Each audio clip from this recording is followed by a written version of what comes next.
इस्लाम औरत की इज्जत इतनी देता है, जब तक वो अपनी रजा का इजहार नहीं करती काजी की मजाल नहीं कि वो निकाह पढ़ा सके। हम खुद खड़े रहते हैं जब तक इजाजत नहीं आती। पहले हम औरत की इजाजत लेकर के आते हैं और फिर औरत को उसका हक महर देने का हुक्म भी मर्द को दिया गया है कि वो तुम्हें अपनी जिंदगी छोड़कर आ रही है, अपना घर छोड़ करके आ रही है, उसका हक महर अदा करो।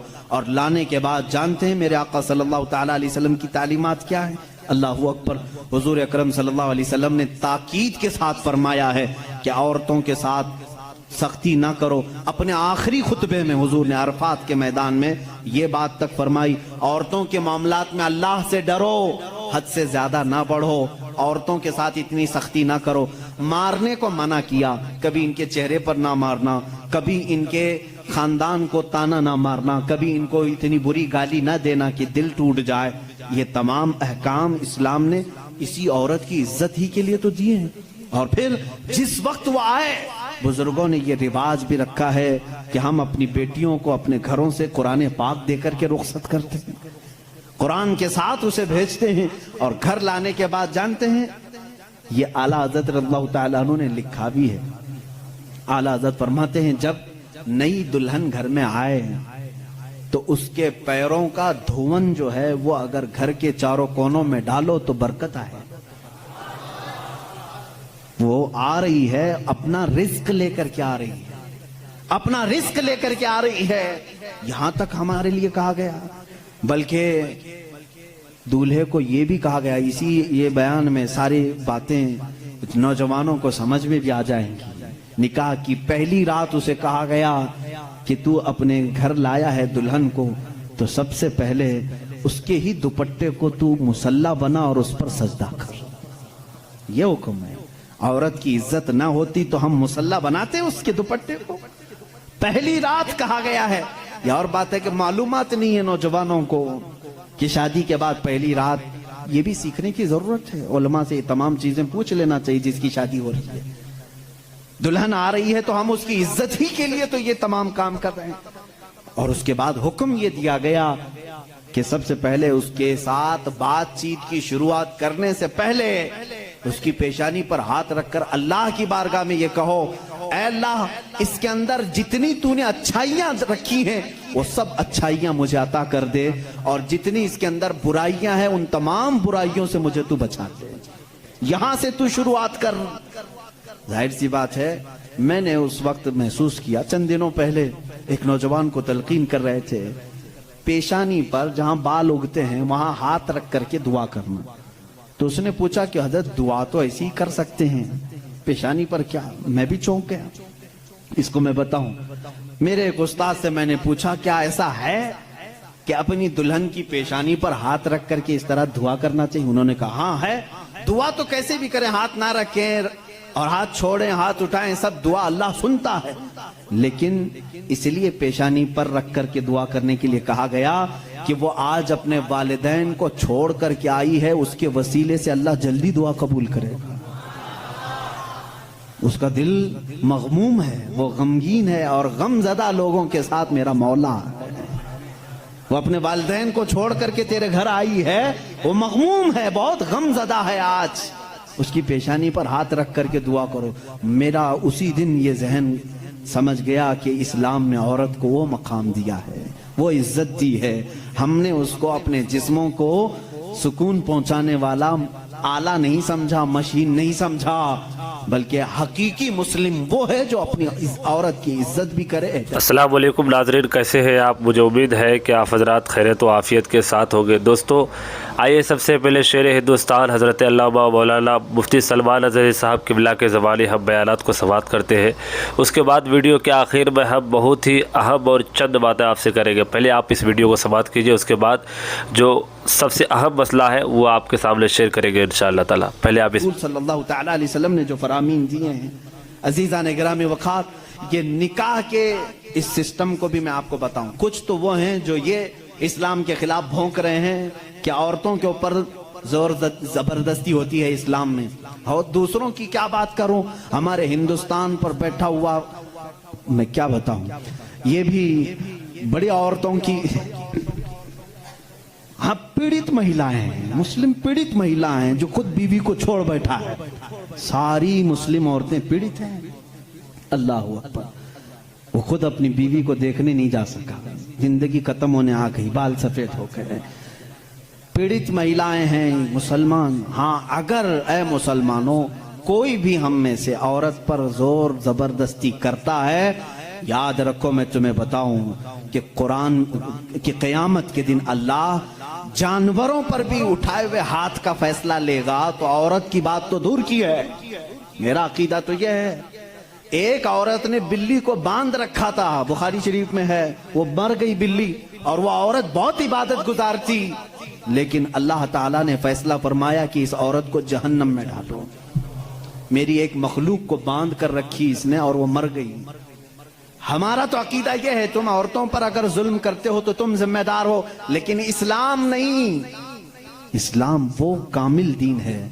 ये बेचारे क्या पढ़ पाएंगे जिनको कभी ढंग की स्पेलिंग नहीं आती, कभी हाँ, ये एक ऐसा होता है कि डमरू बजाओ तो कोई नाचता है। इसी तरह से कुछ लोग पीछे से कुछ लिख करके दें, कुछ बयान करने के लिए, तो कुछ लोग कह जाते हैं, उनको खुद नॉलेज नहीं होती। ऐसे ही कुछ लोग इस्लाम पर भी भोंकते हैं। अब अगर ये टॉपिक अगर मैं छेड़ूं 3 तलाक के, तो और बड़े मामलात हैं। 3 तलाक के लिए इस्लाम ने जोर जबरदस्ती की है। औरतों पर जुल्म है, ये पीड़ित हैं, ये महिलाएं हैं, इनको इंसाफ दिलाना चाहिए। 3 तलाक देना, पहली बात ये समझे ही नहीं। आप तो समझते हैं ना, इस्लाम में फजर की नमाज फर्ज है, जोहर की नमाज फर्ज है ना, असर मगरिब इशा फर्ज है, तलाक देना फर्ज है, फर्ज है। तो इतना क्यों नहीं समझ रहे? कौन कहता है कि हर मुसलमान 3 तलाक देना फर्ज समझता है? अरे वो एक एग्जिट रास्ता है। हम कभी भी किसी भी बंदे को निकाह पढ़ाते हैं तो तलाक का नाम तक नहीं लेते। अगर जिक्र कर दिया ना कि मैं 5 साल के बाद तलाक देने के लिए निकाह कर रहा हूं, तो वो निकाह ही हराम हो गया। बल्कि मैं कहता हूं, अगर तुमने निकाह में ये कह दिया 80 साल के बाद मैं छोड़ दूंगा, या 80 साल का ये कॉन्ट्रैक्ट है मेरा, तो निकाह नहीं है वो निकाह नहीं, उसको मुता कहते हैं। हम निकाह में कभी वक्त मुतय्यन नहीं कर सकते, बल्कि हम तो लाइफ टाइम के लिए निकाह कर रहे होते हैं, लाइफ टाइम के लिए। लेकिन इंसानी जिंदगी में कई मामलात ऐसे आते हैं कि मिजाज नहीं जम सकता। जरूरी नहीं है कि हर आदमी का मिजाज दूसरे से जम जाए। कभी ऐसा हो गया तो उसके लिए ऑप्शन रखना चाहिए कि नहीं रखना चाहिए? उसके लिए ऑप्शन रखना चाहिए कि नहीं रखना चाहिए? अरे मियां, तुम किसी को गाड़ी में बिठा करके भेज रहे हो और उससे ये कहो कि चलना ही है, अगर वो पूछ ले गाड़ी के पहिए दोनों पंचर हो गए तो क्या करूं, कहा फिर भी चलना ही है, ये जुल्म है, ये ज्यादती है। उससे ये कहना चाहिए कि अगर गाड़ी के पहिए पंचर हो गए, टायर पंचर हो गए, तो करीब में गैरेज है, खोल करके बदलवा लो। माकूल बात है कि नहीं? अगर बीच रास्ते में नहीं, तुम पाबंदी लगा दे, नहीं टायर नहीं बदलना, पंचर हुई उसी से चलना, ये ज्यादती है कि नहीं? अब मैं आपको बताता हूं, 2 टायर लेकर के चले थे शादी के बाद, 2 टायर हैं और दोनों चल रहे हैं तो ठीक है, एक भी पंचर हुआ तो क्या करो? ये कहते नहीं, पंचर टायर के साथ ही चलो।